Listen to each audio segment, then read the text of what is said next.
അൽഹംദുലില്ലാഹ് വസ്സലാത്തു വസ്സലാമു അലാ റസൂലില്ലാഹ്. അസ്സലാമു അലൈക്കും വറഹ്മത്തുള്ളാഹി വബറകാതുഹു. എൻ്റെ പ്രിയ സഹോദരീ സഹോദരന്മാരെ, ഇന്ന് നാം ഒരു വിഷയത്തെക്കുറിച്ച് സംസാരിക്കാൻ പോകുന്നത് ഒരു പക്ഷേ നമ്മുടെയെല്ലാം ഹൃദയങ്ങളിൽ വലിയ സ്ഥാനമുള്ള, എന്നാൽ അതിനെക്കുറിച്ച് ശരിയായ അറിവ് പലർക്കും ഇല്ലാത്ത ഒരു വിഷയം. അതെ, വിശുദ്ധ ഖുർആനിലെ 36-ാമത്തെ അധ്യായമായ ഖുർആനിൻ്റെ ഹൃദയം എന്ന് വിശേഷിപ്പിക്കപ്പെടുന്ന സൂറത്ത് യാസീൻ. എന്താണ് ഈ സൂറത്ത് യാസീൻ? എന്തൊക്കെയാണ് ഇതിലൂടെ നമുക്ക് ലഭിക്കുന്നത്?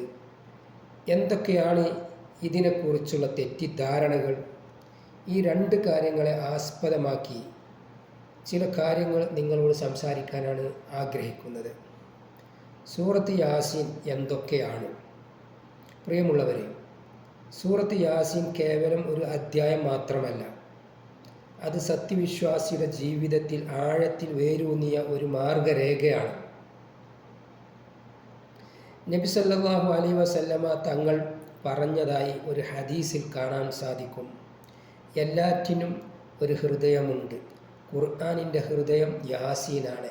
ലികുല്ലി ഷൈഇൻ ഖൽബുൻ വ ഖൽബുൽ ഖുർആനി സൂറത്ത് യാസീൻ. ഈ ഹദീസ് ദുർബലമാണെന്ന് ചില പണ്ഡിതന്മാർ അഭിപ്രായപ്പെട്ടിട്ടുണ്ടെങ്കിലും ഈ സൂറത്തിൻ്റെ ഉള്ളടക്കത്തിൻ്റെ മഹത്വം അത് വ്യക്തമാക്കുന്നു. ഇസ്ലാമിൻ്റെ അടിസ്ഥാന വിശ്വാസങ്ങളായ തൗഹീദ്, ഏകദൈവത്വം, റിസാലത്ത്, പ്രവാചകത്വം, ആഖിറത്ത്, പരലോകം, റിസാലത്ത്, ഏകദൈവത്വം, പ്രവാചകത്വം, റിസാലത്ത്, തൗഹീദ്, ഏകദൈവത്വം, ആഖിറത്ത്, പരലോകം എന്നിവയെല്ലാം വളരെ മനോഹരമായി ഈ സൂറത്തിൽ അവതരിപ്പിക്കുന്നുണ്ട്. ഈ 3 തൂണുകളിലാണ് നമ്മുടെ ദീൻ നിലകൊള്ളുന്നത്. അവയെ സുവ്യക്തമാക്കുന്ന സൂറത്ത് യാസീൻ ഖുർആനിൻ്റെ സത്ത ഉൾക്കൊള്ളുന്നു എന്നത് വളരെ ശ്രദ്ധേയമാണ്. സൂറത്ത് യാസീൻ അള്ളാഹുവിൻ്റെ മഹത്വവും ഏകത്വവും ആവർത്തിച്ച് പ്രഖ്യാപിക്കുന്നുണ്ട്. അവൻ്റെ സൃഷ്ടി വൈവിധ്യങ്ങളിലൂടെ ആകാശവും ഭൂമിയും രാവും പകലും സൂര്യനും ചന്ദ്രനും എല്ലാം എങ്ങനെയാണ് അവൻ്റെ ശക്തിയുടെയും അറിവിൻ്റെയും തെളിവുകളെന്ന് ഈ സൂറത്ത് നമ്മെ പഠിപ്പിക്കുന്നുണ്ട്. ഇത് കേവലം അക്ഷരങ്ങൾ വായിച്ചു പോകലല്ല, മറിച്ച് അള്ളാഹുവിൻ്റെ കഴിവുകളെയും സ്നേഹത്തെയും കുറിച്ച് ചിന്തിക്കാനും കൂടിയുള്ള ഒരു ക്ഷണം കൂടിയാണ്. നബി സല്ലല്ലാഹു അലൈഹി വസല്ലമ തങ്ങൾ അള്ളാഹുവിൻ്റെ യഥാർത്ഥ ദൂതനാണെന്നും ഖുർആൻ അള്ളാഹുവിൻ്റെ വചനമാണെന്നും ഈ സൂറത്ത് ഉറപ്പിച്ചും തറപ്പിച്ചും പറയുന്നു. പ്രവാചകന്മാർ ജനങ്ങൾക്കിടയിൽ നേരിട്ട വെല്ലുവിളികളും നിഷേധങ്ങളും ആക്രമണങ്ങളും ഈ സൂറത്തിൽ പരാമർശിക്കുന്നു.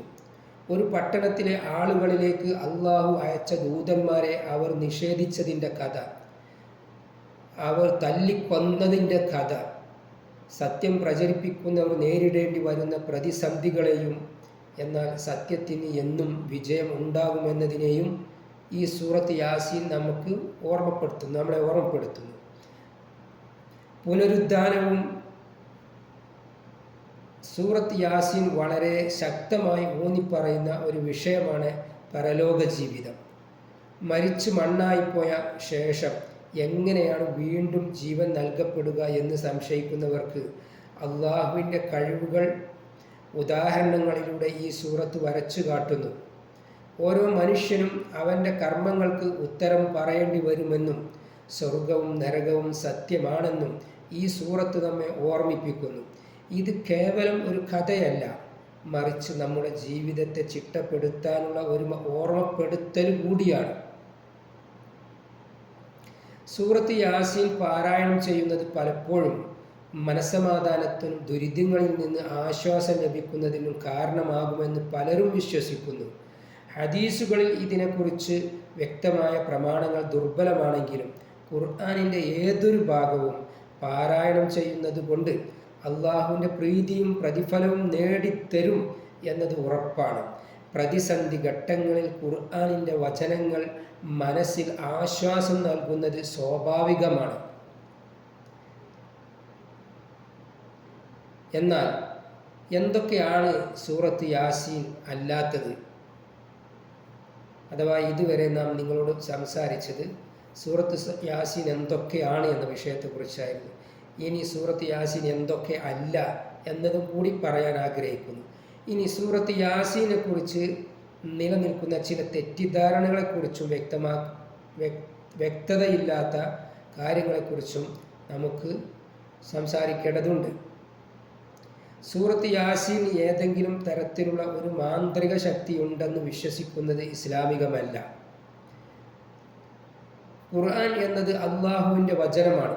അത് സന്മാർഗദർശനമാണ്, രോഗശമനമാണ്, ആശ്വാസമാണ്, സമാധാനമാണ്. എന്നാൽ ഇത് ഒരു പ്രത്യേക മാന്ത്രിക മന്ത്രമല്ല, അല്ലെങ്കിൽ വായിച്ചാൽ മാത്രം ഉദ്ദേശിച്ച കാര്യങ്ങൾ നടക്കുന്ന ഒരു മന്ത്രവാദ രൂപവുമല്ല. ഖുർആനിലെ ഏതൊരു ആയത്തും പോലെ തന്നെ സൂറത്ത് യാസീനും അതിൻ്റെ ആശയങ്ങളെ ഉൾക്കൊണ്ട് ജീവിതത്തിൽ പകർത്തുമ്പോഴാണ് അള്ളാഹുവിൻ്റെ അല്ലെങ്കിൽ ആ സൂറത്ത് യാസീൻ്റെ യഥാർത്ഥ പ്രയോജനം ലഭ്യമാകുന്നത്. സൂറത്ത് യാസീൻ്റെ മഹത്വത്തെക്കുറിച്ച് നിരവധി ഹദീസുകൾ ഉദ്ധരിക്കപ്പെടാറുണ്ട്. ഉദാഹരണത്തിന്, യാസീൻ ഖുർആനിൻ്റെ ഹൃദയമാണ്. രാത്രി യാസീൻ ഓതിയാൽ രാവിലെ പാപങ്ങൾ പൊറുക്കപ്പെടും. മരണ ആസന്നനായവർക്ക് യാസീൻ ഓതുക എന്നിങ്ങനെയുള്ള ഹദീസുകൾ ചിലത് പണ്ഡിതന്മാർ ദുർബലമായി കണക്കാക്കിയിട്ടുണ്ട്. ഇത് ഈ സൂറത്തിൻ്റെ പ്രാധാന്യം കുറക്കുന്നില്ല, മറിച്ച് ഒരു കാര്യത്തിൻ്റെ മഹത്വം മനസ്സിലാക്കാൻ സ്വഹീഹായ പ്രമാണങ്ങൾ തന്നെ വേണം എന്ന് നമ്മെ പഠിപ്പിക്കുകയാണ് ചെയ്യുന്നത്. ഖുർആൻ പാരായണത്തിൻ്റെ പൊതുവായ പ്രതിഫലങ്ങൾ എല്ലാ സൂറത്തുകൾക്കും ബാധകമാണ്. എല്ലാ സൂറത്തുകൾക്കും യാസീൻ ഓതുന്നത് പോലെ പ്രതിഫലമുണ്ട്. സൂറത്ത് യാസീൻ പലപ്പോഴും മരണാനന്തര ചടങ്ങുകളിൽ മാത്രം ബന്ധപ്പെടുത്തിയാണ് നാം കാണാറുള്ളത്. മരണം ആസന്നമായവർക്ക് ഓതുന്നതും മരിച്ചവർക്ക് വേണ്ടി ഓതുന്നതും പ്രചാരത്തിലുണ്ട്. എന്നാൽ ഇത് സൂറത്ത് യാസീൻ്റെ യഥാർത്ഥ ഉദ്ദേശ്യം ചുരുക്കിക്കാണുന്നതിന് തുല്യമാണ്. ഈ സൂറത്ത് നമ്മുടെ ജീവിതത്തിൽ ജീവിച്ചിരിക്കുമ്പോൾ തന്നെ പഠിച്ച് മനസ്സിലാക്കി അതിലെ സന്ദേശങ്ങൾ ഉൾക്കൊണ്ട് പ്രവർത്തിക്കാനുള്ളതാണ്. ഖുർആൻ ജീവിച്ചിരിക്കുന്നവർക്ക് മാർഗദർശനമാണ്. സൂറത്ത് യാസീൻ വളരെ പ്രധാനപ്പെട്ട സൂറത്താണെങ്കിലും ഖുർആനിലെ മറ്റു സൂറത്തുകൾക്ക് അതിൻ്റേതായ പ്രാധാന്യമില്ല എന്ന് ഇതിന് അർത്ഥമില്ല. ഖുർആനിലെ എല്ലാ സൂറത്തുകളും അള്ളാഹുവിൻ്റെ വചനങ്ങളാണ്. അവയെല്ലാം നമ്മുടെ ജീവിതത്തിന് വഴികാട്ടികളാണ്. ഈ സൂറത്തിന് പ്രത്യേക പ്രാധാന്യം കൽപ്പിക്കുമ്പോൾ മറ്റു സൂറത്തുകളെ തള്ളിക്കളയരുത്. പ്രിയപ്പെട്ടവരെ, സൂറത്ത് യാസീൻ ഖുർആനിൻ്റെ ഹൃദയമാണ്. അത് ഏകദൈവത്വത്തെയും പ്രവാചകത്വത്തെയും പരലോകത്തെയും കുറിച്ച് നമ്മെ ബോധ്യപ്പെടുത്തുന്നു. അള്ളാഹുവിൻ്റെ സൃഷ്ടി വൈവിധ്യങ്ങളെക്കുറിച്ച് ചിന്തിക്കാൻ പ്രേരിപ്പിക്കുന്നു. ഇത് കേവലം ഒരു ഓത്ത് മാത്രമല്ല, മറിച്ച് നമ്മുടെ ജീവിതത്തെ വിശുദ്ധമാക്കാനുള്ള ഒരു വഴികാട്ടിയാണ്.